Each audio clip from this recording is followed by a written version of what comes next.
ഭഗവൻ വിശ്വേശ്വരായ മഹാദേവായ ത്രയംബകായ ത്രിപുരാന്തകായ ത്രികാഗ്നികാലായ കാലാഗ്നിരുദ്രായ ശ്രീ നീലകണ്ഠായ മൃത്യുഞ്ജയായ സർവീശ്വരായ സദാശിവായ ശ്രീമൻ മഹാദേവായ നമ.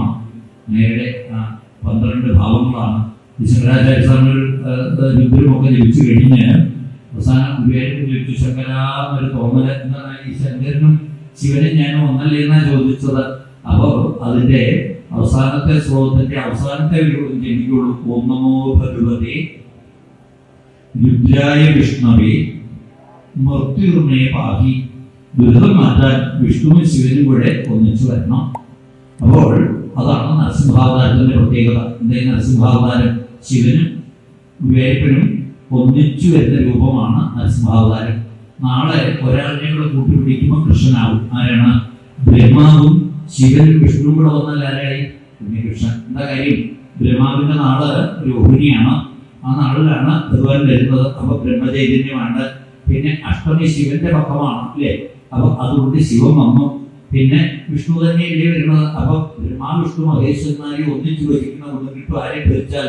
കൃഷ്ണായ വാസുദേവായ ഹരേ പരമാത്മനെ പ്രണതക്ലേശനാശായ അല്ലേ ഗോവിന്ദായ. അവർ ഭരിച്ചാൽ എല്ലാ ക്ലേശങ്ങളെയും ഇല്ലാണ്ടാക്കുന്ന അവസ്ഥയാണ് ഉണ്ണികൃഷ്ണൻ, ഗുരുവായൂരപ്പൻ, വാസുദേവൻ. ശിവനും വിഷ്ണുവും ബ്രഹ്മാവും എല്ലാവരും കൂടെ ഒന്നിക്കുന്നതാണ്. വാസുദേവനെ ചന്ദനം ചേർത്ത് നിർത്തിയാൽ ഗുരുവായൂരപ്പനാണെന്ന് തന്നെയാണ് തോന്നുന്നത്. അങ്ങനെ തോന്നിയിട്ടുണ്ടോ? ഗുരുവായൂർ പോയി ഭരിക്കണ്ടെന്ന് പറഞ്ഞ് ഗുരുവായൂരിപ്പോൾ വേണ്ട ആണ്ടിലേക്ക് പോകുള്ളൂ. പക്ഷേ ഇവിടെ എന്നും വരാതെ ഗുരുവായൂർ പോയിട്ട് വല്ല കാര്യം കൊടുത്തു?